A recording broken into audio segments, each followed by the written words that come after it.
everyone, and welcome to a special Work Foundation event with the Right Honourable Ian Blackford MP, Leader of the SNP in Westminster. It's part of our new series of interviews with leading politicians to discuss the challenges and opportunities facing the UK labour market as we come to the end of 2022. My name is Ben Harrison. I'm Director of the Work Foundation, and we're a policy think tank which is part of Lancaster University. For those of you who don't know us, the Work Foundation has a long history stretching all the way back to 1918 and the Industrial Society. And throughout our various guises over the course of the last 100 years, we've always championed, campaigned, researched how you can best support everybody to access well-paid, secure employment. And our current work programme is no different. We're particularly focused on job insecurity and supporting those who face structural disadvantages in the labour market. And it's these issues really that we want to focus on with Ian today, especially as they relate to Scotland, as well as the question of further devolution and independence and the economic and labour market challenges we face over the coming year. If through the event you have a question for Ian, please use the Q&A tab if you're watching on Zoom and the comment function if you're watching on YouTube Live. And if you're a journalist, if you could just make clear which publication you're writing for, that would be great. I'll be looking to bring in questions throughout my conversation with Ian over the course of the next 3/4 of an hour or so. Ian, if I can ask you to turn your camera on, and thank you so much for being with us today, especially on what I know has been a very busy day for you. We didn't plan it like this, but that's the way it's turned out, so we very much appreciate your time. Before we get into the meat of the conversation, clearly we've had some very big news today from the Supreme Court in terms of the prospects of for a new Scottish independence referendum, where the court essentially ruled that the Scottish Parliament does not have the authority to hold a second referendum out with legislation in the UK Parliament. To get us going and just to get your reflections on that before we get into the nuts and bolts of the labour market, it would be great to get your reflections on the verdict today and what you think that means for the future. Yeah, sure. Thanks very much, and thanks for the invitation to be with you, Ben. It has been an interesting day with obviously the announcement from the Supreme Court. Actually, it's the annual visit today to Parliament for the moderator of the Church of Scotland as well. So we've had all that going on. So worship taking place with the moderator as well as the Supreme Court, but a lot happening, as often can be the case here. But in terms of the Supreme Court, first and foremost, obviously we respect the decision that was taken today.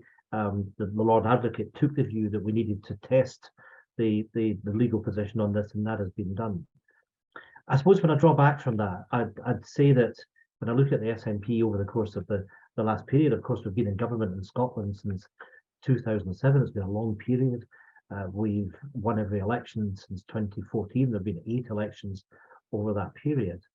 And I think first and foremost, when you look at the election result last year, and if we put it in the Westminster context, because we have 2 votes, we have MSPs, but we have list votes. But if I look firstly at the MSP votes and the constituency vote, we won 62 of the 73 seats at Holyrood last year, an extraordinary result. And of course, with our friends in the Green Party, there's an independence majority in that Parliament. And both parties stood on the principle and the manifesto commitment that if we won that election, then that was a mandate to deliver an independence referendum. And I guess the real issue around this is as to whether or not Westminster, the government, the Prime Minister would respect democracy, would respect the right of the electorate in Scotland to elect a Parliament that has that mandate to deliver an independence referendum. And this issue is not going to go away. And of course, what we've said today, what the First Minister said, is that we will continue to push for democracy to be recognised. We think it's right that the 2 governments get together and have an agreement on that process, what was called the gold standard for the referendum in 2014. So we'll continue to push on that. But what we've also said is that the SNP will have a conference early in the new year, and we'll debate and discuss what the First Minister has brought forward, and that is in the absence of being able to make progress on the issue of an agreement with the 2 governments, then we will fight the next Holyrood election on the basis of a de facto referendum. One of the things I would say, and I'll kind of finish on this, Ben, that a lot of these discussions over the last year, primarily these discussions, have been about the process how to get a referendum, and I understand why that is the case. However, I think for me, what would be even more important is to have that debate about what kind of country we want to live in. And actually, the subject of the meeting today on work is so important in that, how you create the circumstances for sustainable economic growth, how you create hope that there will be better work for people, there will be well-paid jobs for people. And we're not just thinking about the short term, but we need to think about future generations. We need to think about our children, our grandchildren. That because when you talk about industrial policy and so on, I think unfortunately there are too many handbrake turns, if I could put it that way, in the UK, and a lack of consistency. And we often talk about businesses requiring certainty for investment. We've really got to create the architecture and the climate where businesses want to invest for the longer term, and we can see a country and its people prospering, both in terms of GDP, in terms of individual living standards, but in a broader sense, looking at things like well-being and human development indexes and so on as well. Fantastic, thank you, Ian. And we'll get into some of those issues very shortly, but we have had a question or two questions from Conor Matchett from the Scotsman, which if it's all right, we could just cover off, and then we can get into. I'm happy to hear from Conor. So his first question is essentially building on what you said there around tying the next election and fighting it as a de facto referendum. So he'd like to know whether the SNP is essentially telling people then that they should not vote for the SNP at the next election if they don't back Scottish independence. And then the second question is around you reportedly facing a leadership challenge briefly last week, and whether you're confident you retain the confidence of the majority of SNP MPs. All right, my goodness, right, thank you for that. Look, the first one, and I think it is really about spreading out, having that debate with people on both sides, a respectful debate, those that are on the unionist side, about what is in the best interest of Scotland. And I really want to say to people in Scotland that we can create that break from the past, what we see with Westminster, everything that Brexit has delivered for us, the impact that's having on our economy, the fact that we don't have access to labour that we have, everything which has gone on with the Conservative governments over the last few years, if I may say so.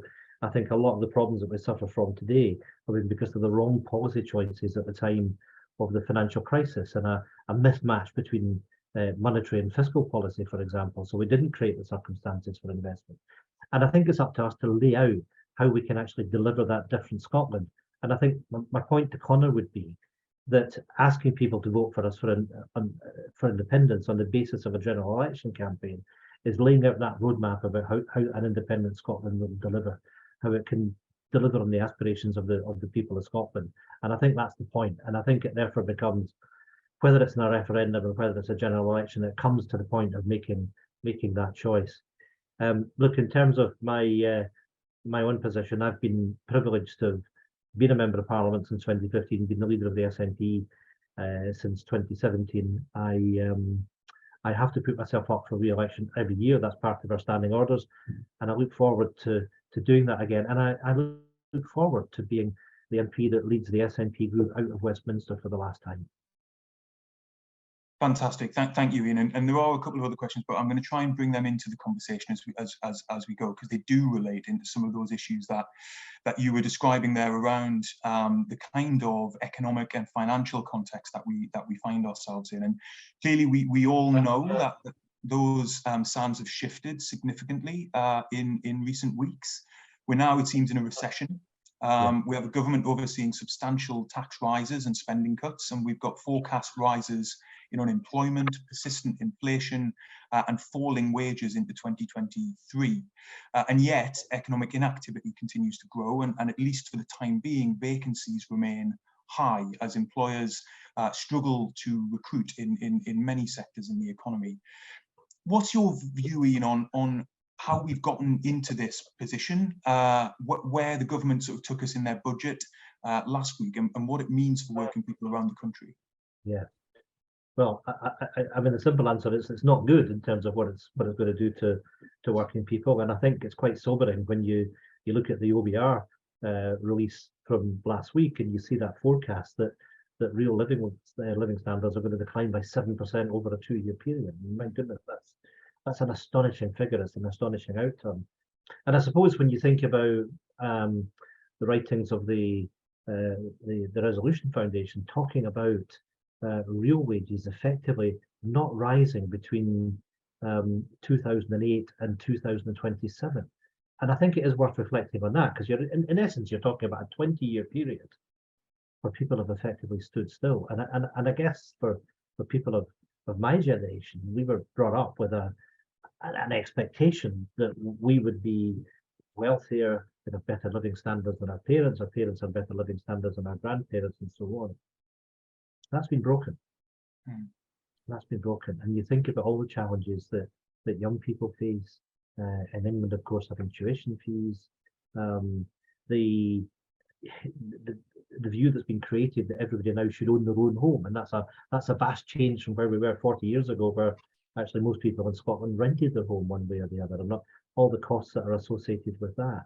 So there's tremendous pressures on people. And when you think about the UK and being the fifth largest economy in the Western world, yet the outcomes are that we have the highest rates of inequality in Northwest Europe, that we have high rates of poverty and fuel poverty, even before we go into the cost of living crisis that we're talking about, then I think I would, and of course then the use of food banks as well, then I would pose the question as to what has got us to that point. And I would say that it has been a failure of policy over a long period. The inequality that we suffer from is a political choice in many respects. And if I go back to when I came into Westminster in 2015, the first debate that I participated in a meaningful way was on the then anticipated cuts to working tax credits. And I'm glad to say that in the main we managed to stop that. We managed to reverse some of those cuts. But if you step back from all of that, and again, you're asking yourself the question that how have we got ourselves into a position as a society that people are having to rely on government supplementing their income because they're not earning enough? So there's something wrong with society if you're in a situation that people can't earn enough in order to have a basic level of income to be able to afford a decent living standard. That's, I think, is a key question. And I think it does come back to that point about macro policy over a long period of time. I mean, I worked in the city. I came into the city at the time of Big Bang. And I suppose when you reflect on everything which has happened in the UK, you've had an economy which has very much been geared towards the City of London, very much geared towards the financial sector. And then you end up in a situation that we're in now where people are talking about levelling up, but we're in that situation because the government has simply not had enough breadth and depth of an economic policy and certainly an industrial policy to make sure that we're driving investment. And as a result of that, we're driving productivity and we can deliver a decent standard of living as a consequence. I know I'm giving you a kind of long answer, but I'm going to give you another example that just kind of makes that point of it. After I worked in the city, I ended up working as a consultant, and I ended up as head of investor relations at a couple of Dutch multinational companies. And one of them was the biggest bakery ingredients company in the world. So we had plants right across the globe, including plants in the UK. I would not want to take investors to our UK plants because they were embarrassing.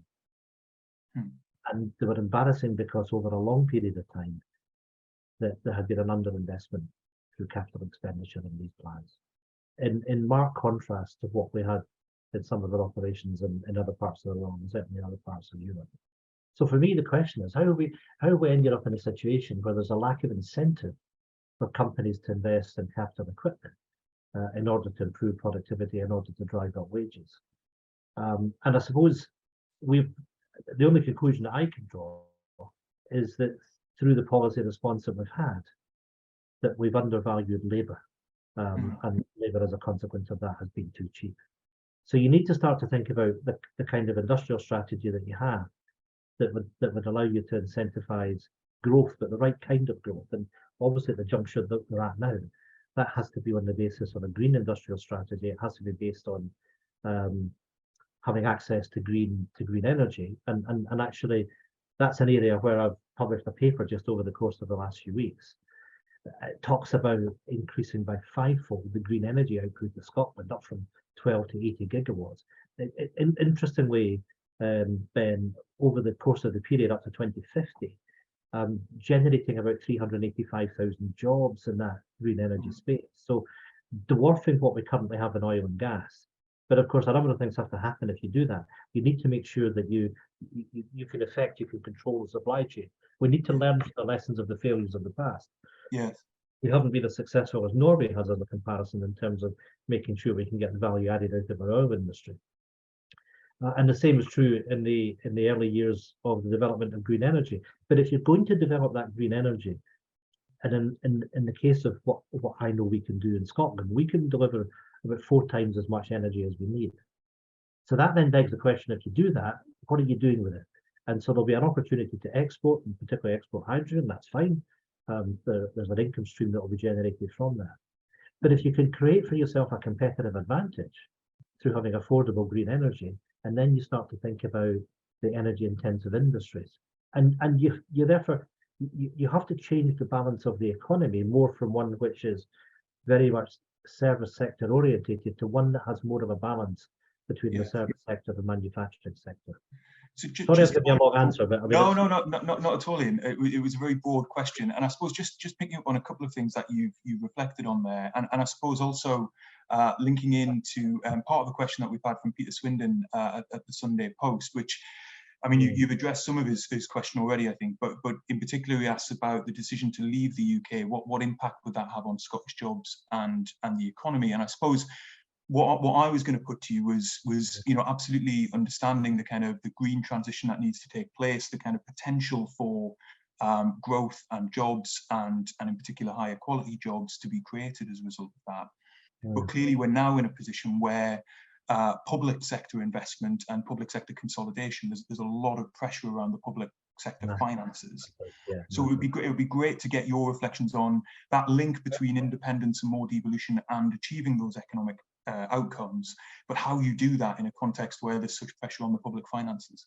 Right. You want me to try and answer that in 2 or 3 minutes? So, we'll start a timer on that one. Yeah. So I mean, I think your opening point, because again, you come back to the OBR book, and of course you're looking at over a number of years, and you're looking about what's going to happen after the next election in some of this as well. But when you look at it as an entirety, you're talking about 30 billion of public sector cuts to come. That's huge, and particularly in a period where you've got high inflation, albeit, and one of the things I would say, I think it's quite interesting when you look at the OBR, you look at the Bank of England and others, is there does seem to be an expectation that inflation is going to come down quite quickly. So I think that can happen, but I think the question that remains unresolved is what happens to wage inflation over the course of the 6 to 9 months, because to a large extent that will determine what happens there. Look, the question from the Sunday Post, let me try and put this in a broader context. There is a book that was published a few years ago by an academic at Aberdeen University called Anderson. It's called Scotland's Populations. Why it's populations rather than population, I don't know. But in that book, what it shows is that Scotland's relative population within the UK has declined every decade since 1850. And I think that debate about where we go and the choices that people make about independence and being back in Europe, it's about really showing that landscape to people about the kind of things that you could do with an independent Scotland. And you could say, look, this is the road that we've been on. We can carry on that road, and people can make that choice if that's what they want. And it's up to people on the unionist side to say how they might want to change that. I am not prepared to sit back and see Scotland not being able to fulfill its potential, because quite frankly, over a long period of time, we've taken the wrong economic choices, we've made the wrong economic choices. But I've talked about the importance of green energy giving us that transition, being able to give us the opportunity to have a green industrial economy. And I would say for an economy the size of Scotland, you probably want to have 6 sectors that you can deliver success in over a longer period. And for that to happen, you need to have a strong alignment between the business sector, between the public sector, between the academic sector, all pulling together to make that work. I mean, just for example, I was talking about green energy, but one of the areas, let's give a specific example. is to look at something like tidal. There's a major opportunity in tidal energy. A Royal Society report last October talked about getting to 11.5 gigawatts of production by 2050, about 15% of UK electricity. And I've argued that government needs, in the first instance, to stand behind that industry in order to kickstart it, to get it to a sustainable level. And actually, if you look at the technology for that sector, most of it is UK based. Actually, a lot of it is Scottish based. Some really interesting companies that are based up in Scotland. But it's an industry from a small scale startup position already exports to the likes of Japan and Canada. So all of a sudden, if you can actually get, as you've got at the moment, we're talking about the May Gen 2 project being greenlit, then you're talking about the ability not just to have the green energy production, but you're talking about the ability to produce turbines in Scotland as well. Yeah. And so all of a sudden, you start to get the multiplier of all of these things. You start to get the well-paid jobs. And the whole point about explaining this is that if you can start to move the needle on this stuff, as I believe that you can, and you can start to, on a sustainable basis, to accelerate economic growth, then the outcomes that you're going to get are going to be very, very different. And it's about that hope, that vision, that desire to deliver that for generations to come. And let's take the example of Ireland. If you go back to do it in the context, I know where the question was coming from, the context of the UK. But I think in 1948, something like 84% of Ireland's exports were to the rest of the UK. It's now 9%. Actually, if you look at the data, and every single year between 1948 and now, Irish exports to the rest of the UK increased.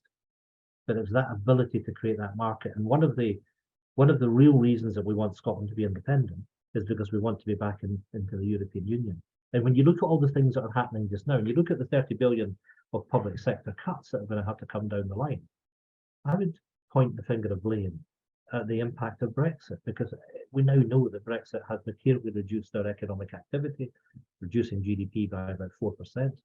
I can run you through all sorts of companies that could expand quite substantially tomorrow, but they can't do that because they can't get the access to labour and they haven't got the access to European markets. Sometimes one or the other, sometimes it's both. So there's been an act of economic self-harm, and what I want to do is reverse that and to make sure that an independent Scotland can benefit from these economic opportunities. So I do want to come back specifically on Brexit, actually, in relation to employment rights, actually a little bit later in the conversation, but just picking up on some of the kind of green transition opportunities before we move into some of the other labour market issues. Clearly, one of the big challenges we have as a UK is around skills, where we know we lag in terms of skills and adult learning compared to other OECD nations. And one of the barriers in terms of Scotland making that transition will be the skills pipeline and the talent pipeline. It would be great to get your sense of what's going on now being driven out of Holyrood as a sort of devolved matter, but also what you're looking for from Westminster over the coming period, at least, ahead of any further referendum or devolution. Yeah, of course. I mean, the starting position for me would be that Scotland has the highest percentage of the working age population that is qualified to further higher education than anywhere in Europe. But of course, you can't afford to be complacent. We need to make sure that we've got the skills that are required in each individual sector for that to happen. There's a major challenge that we face, Ben, and it is related to free movement of people, because we have, you look at all the forecasts, a decline in our working age population to come over the course of the next few decades. So yes, we can make sure that we've got the right educational opportunities, that we've got the right investment in skills and training. Innovation, of course, is really key and critical to all of that as well. But if we cannot supplement our ability to drive innovation, drive skills domestically, plus supplanting that with overseas labour, then quite frankly, we're in big trouble. And that's a key element of the whole thing. And I think also, when you talk about doing that in a holistic way, you've got to look at what also happens in the education sector. So just to give you an example, just to throw a figure out, until very recently, 26% of the academic staff at Edinburgh University were from the European Union. But all of a sudden, that pool of talent has become much more shallower. So you need to make sure that you've got the ability to recruit a workforce, but you need to be able to recruit the academic staff that is absolutely necessary in delivering that skilled workforce that you need. And do you, Ian, have reflections as well on how you can support people who maybe are going to lose their job through this sort of transition? Because we know, of course, as we see that transition to more green forms of energy, we will be losing other parts of the current energy infrastructure and other jobs that are associated with that. There will be a degree of retraining required. Yes, there will, and government has to support that. The Scottish government does do that, and there are many good examples where that has been the case. But you know, it's interesting that just last month I went out to an offshore wind farm development just off the coast of Aberdeen, and I was struck with just about everybody that I met that day working in the green energy sector had worked in the oil sector. So that basis of transitioning from oil and gas to green energy is already happening. Yes. It's not something that we need to just think about for happening in the future. It's the here and now. Yes. So a lot of people, I think, have grasped the opportunities. They're quite excited by the opportunities to use the skills that they have in oil and gas and be able to redeploy them. Now, of course, we need to assist that. We need to make sure that we've got appropriate training, and you're not putting round pegs and square holes and so on and so forth. But I think sometimes people actually over-dramatize the challenge of doing that. And certainly when you think about the scale that I'm talking about, and I've talked about 345,000 jobs ultimately in green energy, the number of jobs that we have in Scotland today in oil and gas is just over 70,000. Yes. So just in terms of the numbers that we're talking about, they're vastly in excess of the kind of position that we're in today. Yes, yes. I'd like to move into, just because I am conscious of time, and there's a few other sort of labour market specific issues to get your take on, Ian. And I suppose one of the big ones dominating conversations about the UK labour market right now is the issue of economic inactivity. Yeah. So we heard the Chancellor refer to this during the budget statement, and that there will be a review being driven out of government on this early in the new year. Yeah. The numbers are pretty stark. So there are now 2.5 million people out of work and not looking for work due to ill health, and that's the highest number on record. And economic inactivity more broadly, so taking in other groups as well, we know that's higher in Scotland than the UK average at 21.9%. So it'd be really interesting just to get your sense of how this is impacting and playing out within Scottish communities, and what you think the right policy response should be. Yeah. And of course, it's an area that you have much more expertise than I have, and you look at things not just here, but look at things globally, because some of these factors are reflected elsewhere too. Look, it's a significant issue, and again, let me put this in a broader context. When I want to get to a situation that we can increase productive potential in the Scottish economy. So you and I know that in essence there are three ways of doing that. One is driving up productivity, the second one is through migration, but the third bit is on driving down in economic activity, where it's applicable to do so, because obviously in some cases people can rightly make their own choices, particularly when they're approaching what would be normal retirement age and so on and so forth, because a lot of this is about people that are age over 50 in particular. We've got to make sure that there's enough interested and varied work. But I mean, I can tell you that in the Highlands where I live, it is an issue, because we don't have that young labour pool, and we need to find ways that we can attract those in their 50s and 60s to come back into the labour market. Obviously, there are issues on medical health that you've addressed. Everybody knows the challenge that health services have right around the UK coming out of the COVID pandemic, that we need to drive down on the backlog, and we need to make sure that people are getting the medical attention that they need, that can give them the mobility sometimes that they need in order to get them back into the labour market. A lot of it, Ben, I think is hard work, because you have mental health issues that are obviously a significant cohort of people here. We cannot ignore the needs of people that have mental health challenges. We ought to be supporting them. Yeah. And I think you and I are probably well aware of circumstances where those that have had quite significant mental health challenges, that their mental health well-being, more often than not, is enhanced by that ability to come back into the labour market. But it's the how bit to do it, and it can't be done through coercion. It needs to be doing by making sure that we've got the appropriate support levels in place for the individual, for employers, for communities, in order that we can make that happen. This is a hard thing to do. It's a hard thing to do, but it has to be a priority, because the individuals themselves are losing out from the opportunities that society can give to them. But of course, communities benefit from being able to get people in such circumstances back into the labour market as well. Yes, yeah, no, absolutely. And it does seem to us that looking at this at a level which is closer to the kind of lived experience of people, so whether that's at a regional level or a local level, and sort of bringing together third sector organisations together with employers, Absolutely. rather than imagining there's a sort of classic DWP approach to this. There isn't, and I'm horrified that I think the government could use a big stick and make this work. That won't work. That won't happen. Yes, yeah.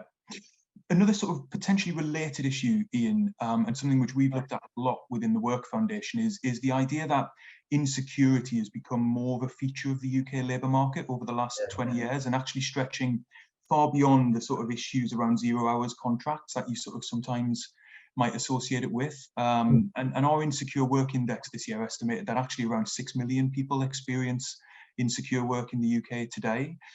We've seen the prospect of an employment bill seemingly shelved by the current government, and now, as you were discussing Brexit earlier, there are attempts to put a sunset clause on EU employment related regulations, as well as lots of other EU based regulations. Is that picture of increased insecurity something you recognise within the UK economy?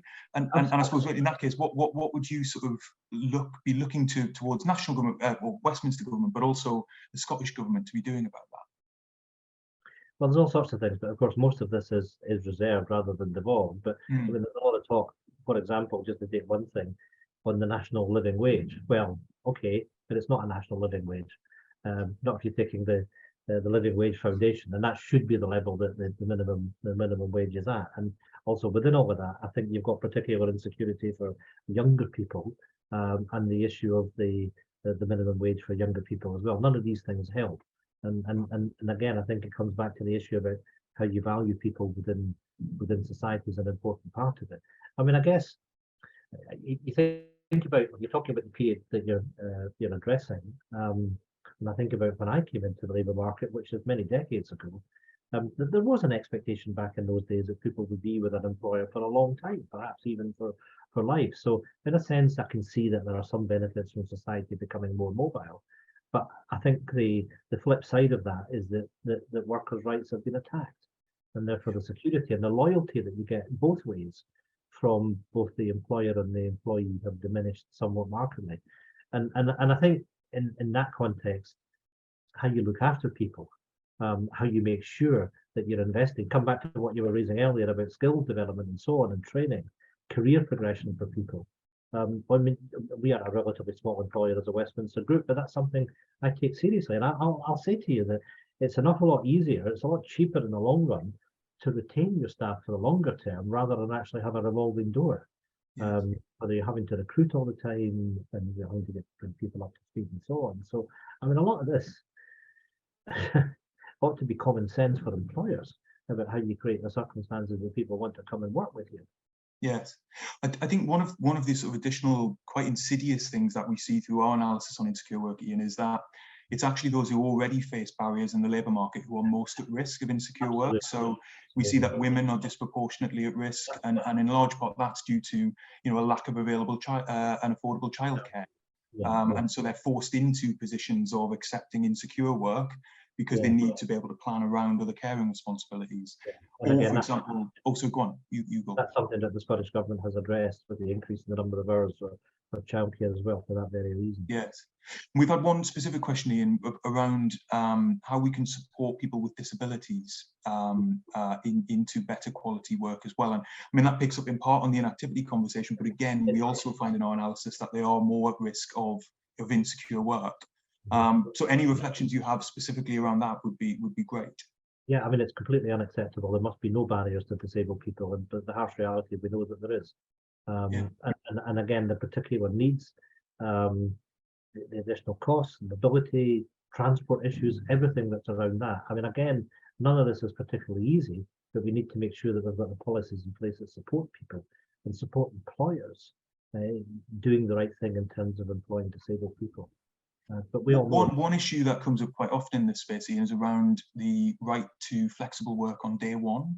Yeah. And that was sort of part of the debate around the employment bill.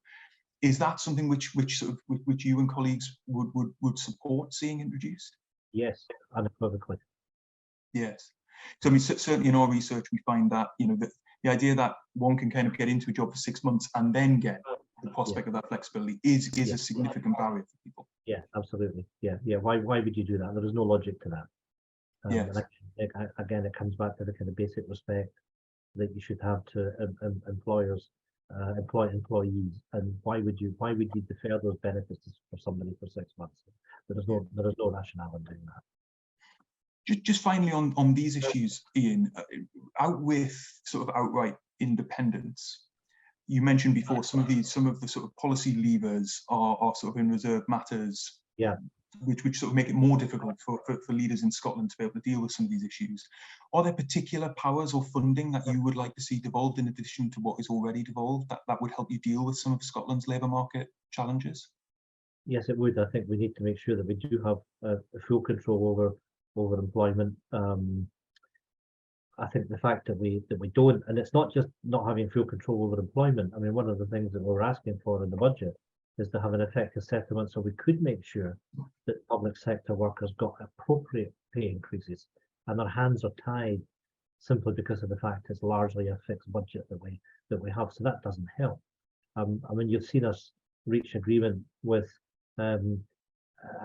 council employees, for example, with a number of workers in the rail industry, where we worked hard to make sure that we got a settlement that recognised the legitimate interest that workers had to get a decent pay increase, but also make sure that we were getting something back for the public purse as well. And I think to see the direct engagement of the Scottish government in that was really instrumental to some of the things that we saw.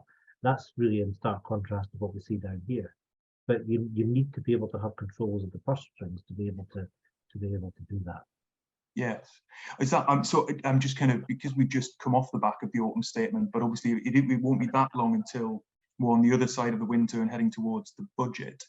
Are there particular issues that you're going to be pressing the Chancellor on in the light of the cost of living crisis and the very challenging context that people living in Scotland are facing at the moment?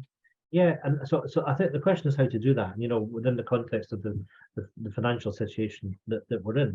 And I regret that the Chancellor has pushed as hard as he has done on cuts to public spending, because that's going to have a huge influence. And the fact that many people, lower paid workers in particular, are very significant users of public services. But the flip side of that coin, I think, particularly when you're talking about tax, and particularly in the context of talking about the cost of living crisis, about whether the Chancellor would have done enough to actually take the easy pickings in some regards. So let me give you just an example of that.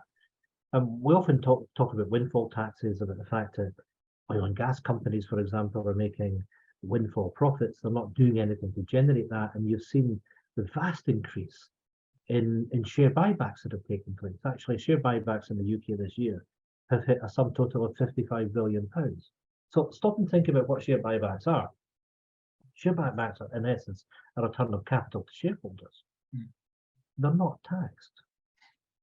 Why would you not tax what are excess profits?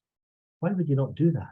And in a sense, a company is making a choice not to give an enhanced dividend to a shareholder, but is reducing the issued share capital. Now, actually, they have introduced tax on buybacks in Canada and the US. I think there's an argument, given where we are today, on a windfall basis, to employ a tax on share buybacks at 25%. That would bring in £11 billion.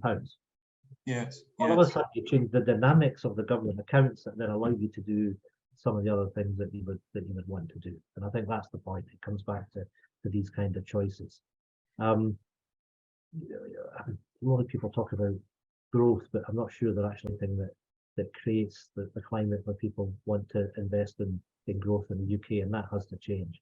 So about making actually sure that you've got the right things in place for the longer term is really key in terms of actually doing that as well. So we tend to look at one budget in isolation, but you've got to look at it over a longer run period. You know, a lot of the commentary on what's happened to the pound dollar rate, for example, and people just focusing on the recent period, but actually it's much more fundamental than that, because the pound has weakened against the dollar consistently over the course of the last few decades. Yes. I mean, you go back to devaluation in 1967, I think it was. and the pound dollar rate went from 280 to 240. Actually, the date of the Scottish referendum in 2014, it was 164. So you're seeing a long-term decline, and it's the attractiveness of the UK which is part of that, and also is part of a factor you can't get away from, is the fact that we have an enormous current account surplus that has to be funded, and it has to be funded by foreign investors. But that then has its impact all the way down the line. Cost of borrowing has its impact, therefore, on the flexibility that our government has in its annual budget. But it's the policy choices that drive that. I mean, you raised there, Ian, and this was one thing I want to touch on before we finish, that notion of setting in place longer term plans and a kind of sustained direction for investment to give confidence and drive growth. Yeah.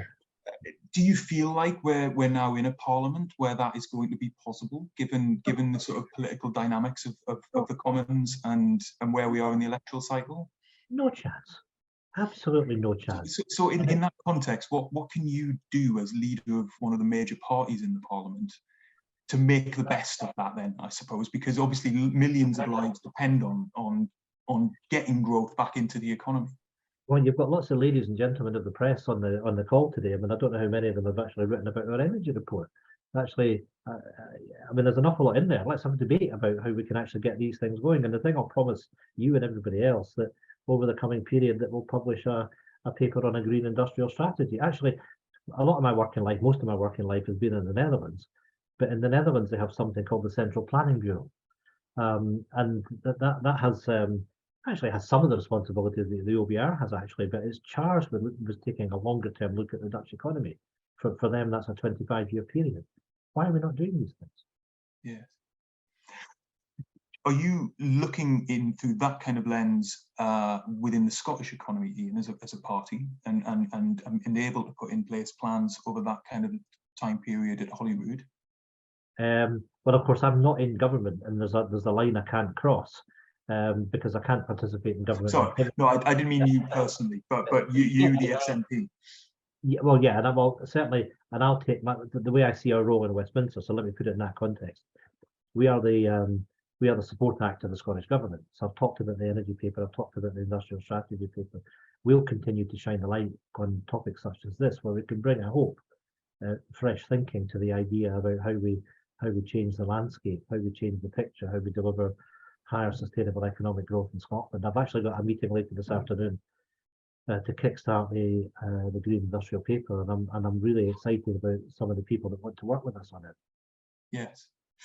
Well, look, Ian, I'm conscious of time, and we're coming towards the end of the session now, and I guess I just wanted to afford you the opportunity really to kind of reflect on whether there are other issues that you think, as we kind of approach the next general election, that you imagine are going to really define the policy debates within Westminster. We've obviously covered an awful lot regards to the economy, the jobs market, but are there other things that you're going to be looking to kind of drive ahead with over the next 12 to 18 months?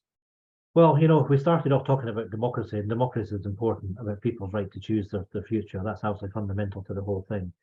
As part of that debate, I want to make sure that for a purpose of driving higher sustainable economic growth, but for the outcomes of that, I want to be higher living standards, and also about delivering fairness, but driving down the inequality, about eradicating poverty. And I think these are the fundamentals that we've really got to have a much wider discussion about as we head into the next election, and the ability of Scotland to be able to choose its future. Fantastic. Well, thank you very much for your time, Ian. It's been a really engaging and stimulating conversation. And I think that just about brings us to a close in terms of the event this afternoon. Again, a huge thank you, Ian, for your time on what I know is a very busy day. Thank you to everybody who's been watching on Zoom and on YouTube, and who is listening in the future on podcast, because this will be available as a podcast to download as well. Very big thank you to the Work Foundation team, who lead on producing our analysis and on putting sessions like this together. On the 29th of November, I'll be in conversation with Shadow Work and Pensions Secretary Jonathan Ashworth in the next event in this series, and we're waiting for a response to our invitation to government, and hopefully we'll have a conversation scheduled very soon. As with today's session, all of these events will be online, they're free to access, and joining instructions can be found on our website. For now though, thank you once again. I hope you found this conversation valuable, and enjoy the rest of your afternoon. Thanks very much, everyone. Pleasure to be with you.